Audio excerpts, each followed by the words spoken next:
date where they want to. by the way, people do better. Talk about these 4 pillars.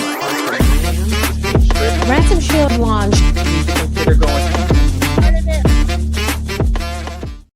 Good morning, Ty. How are you? Good morning, Shar. Happy November. Yes, guys, we are doing brute force in Q4. I mean, every single one of us should be hammering down every single opportunity. We should be looking at every partnership. We should be making changes and welcoming growth, Ty. I just can't believe it's November already. It is. And you know what happens when you get to November, like we saw it, right? Thanksgiving came and people started to slow down a little bit around, sorry, not Thanksgiving, Halloween. People started to slow down around that. And now we're going into Thanksgiving. I'm already hearing travel schedules getting booked, Black Friday, being taken off. Like I'm hearing people starting to move in that direction. And this is what happens, right? We slow down, we get into gala season and celebration season and party season and so on. So every day that you are up, every day that you're awake, every day that you're in your office, you have to intentionally focus on what am I closing today? What am I focused on? How am I set up for next year?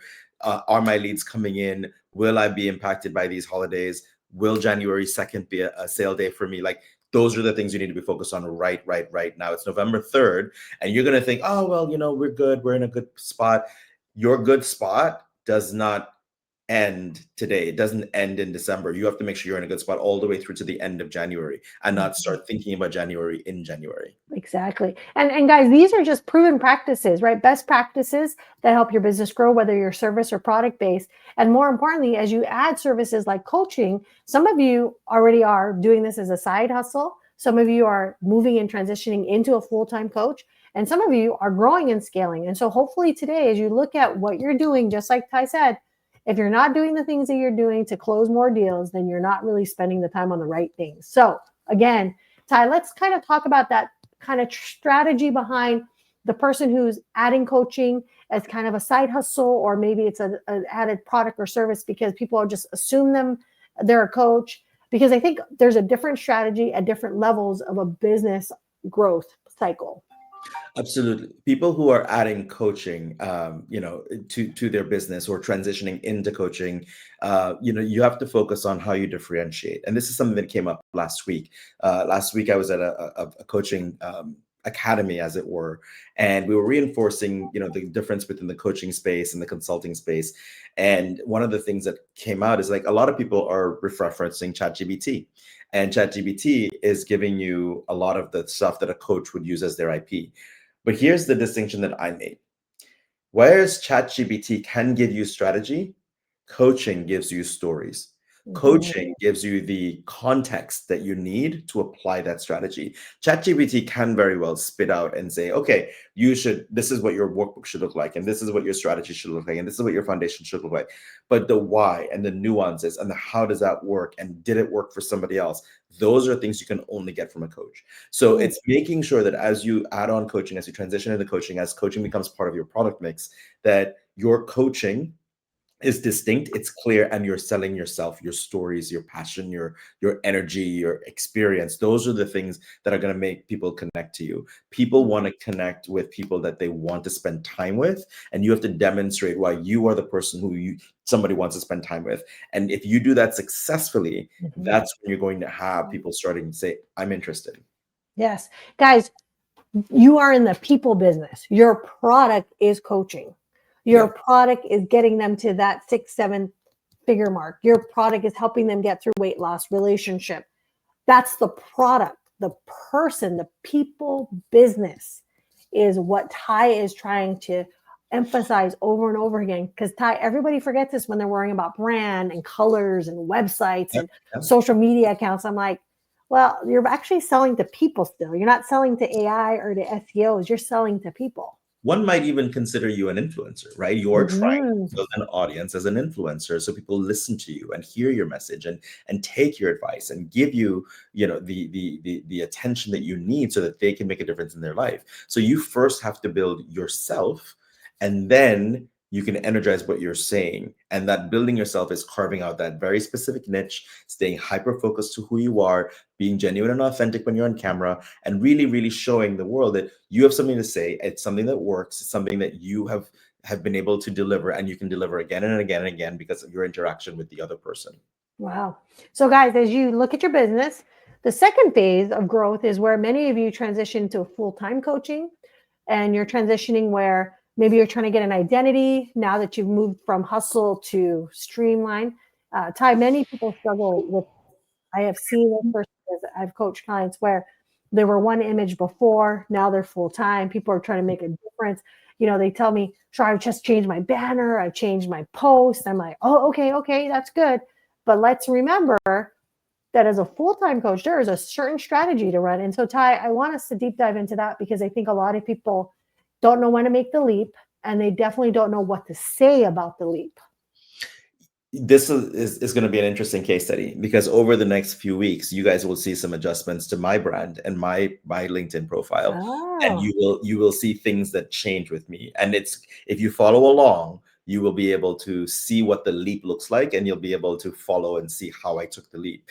But to Char's point is the flash and the glam. Those are things that come after you really start delivering your message, that you really start kind of letting people know who you are, what you're doing, why you're doing it. Yes, you need to update your LinkedIn profile. Yes, you need to update your Facebook. Yes, you need to have, visuals that support what you're doing. Yes, you need to have a website, but you also need to make sure that your message is clear, your niche is identifiable, that people know why you're different, and people know who you are, and that energy is being transmitted in what you do. And guys, this is where sometimes we're too close to it.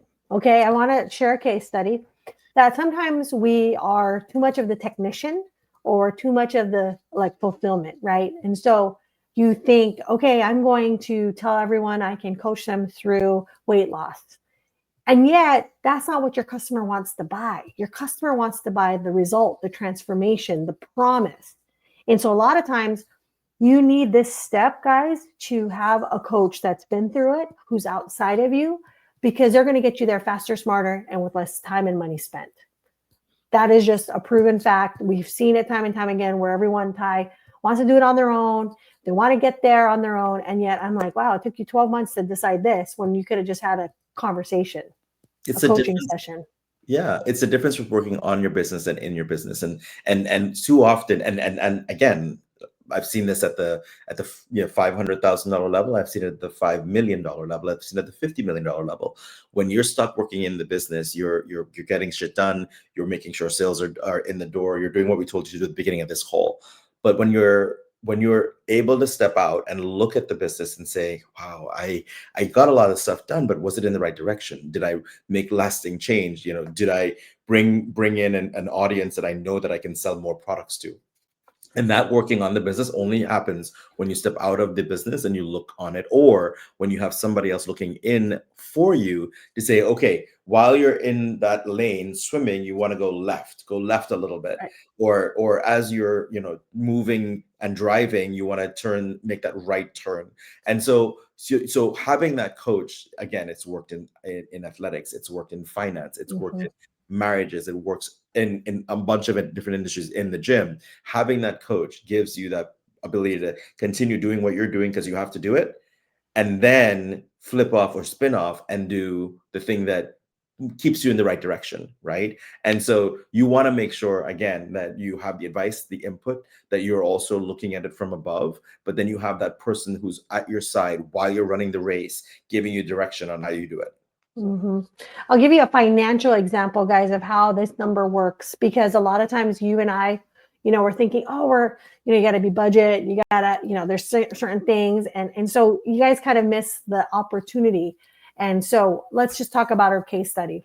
So coaching a client, dynamic, great product, great service. I mean, just the top level, won a lot of awards, won a lot of accolades, and came to me and said, Charlene, this is the next phase of what I want to launch. And I said, okay, so let's do this exercise. How much is your time worth? And they were like, what do you mean? I said, if you're doing $450 task and that task could be paid out for $10 an hour, where should your time and focus be? And guys, we fall into this trap. I had my session with Ty. He helped me through it. We've made a breakthrough. It was like, gosh, get to the basics.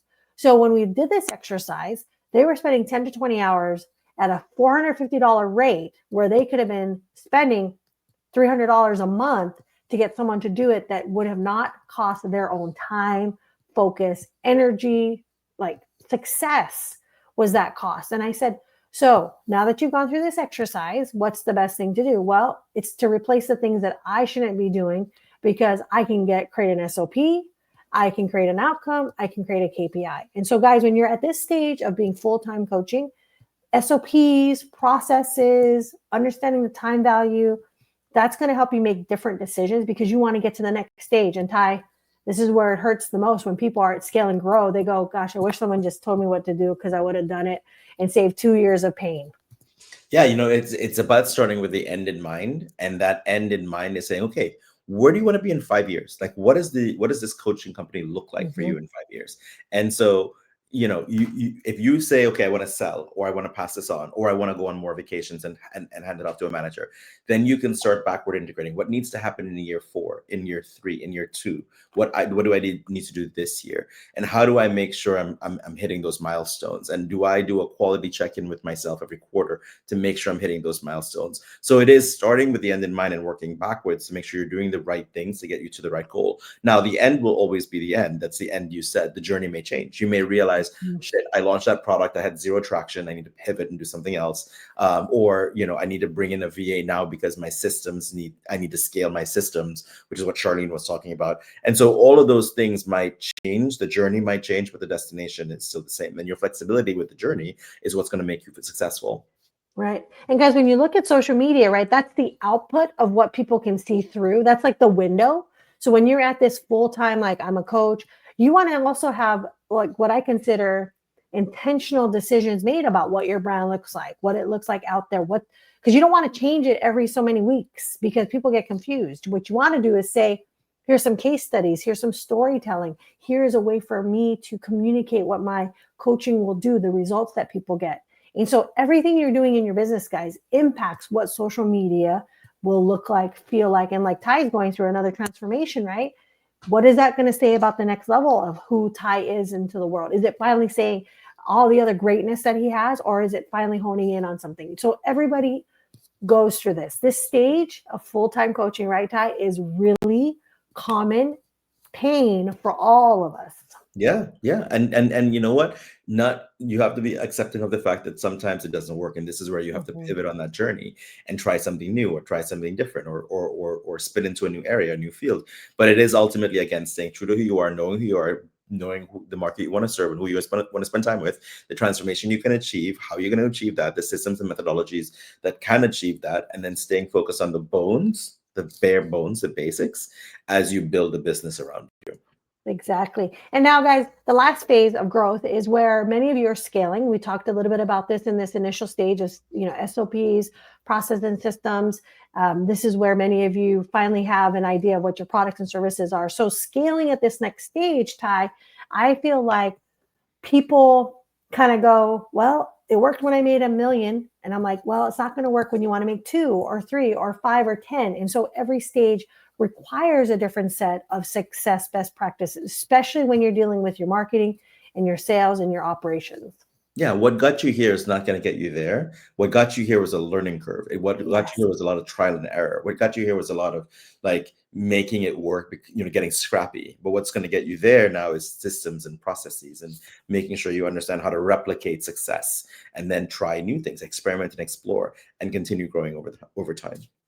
Well, and guys, this is where bringing in good partners. As you guys know, we have a second LinkedIn Live that focuses on capital partners.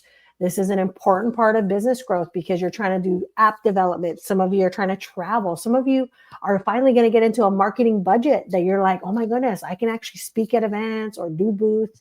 And so your team at this level, guys, will only enhance your business that much more. And we want to give you that playbook, but you got to be coachable. You got to understand that when you get to this level, you need these types of accountability partners to keep you focused. Yeah. And 20 years ago, those accountability partners would be W-2s that you have to put on the books to grow your business.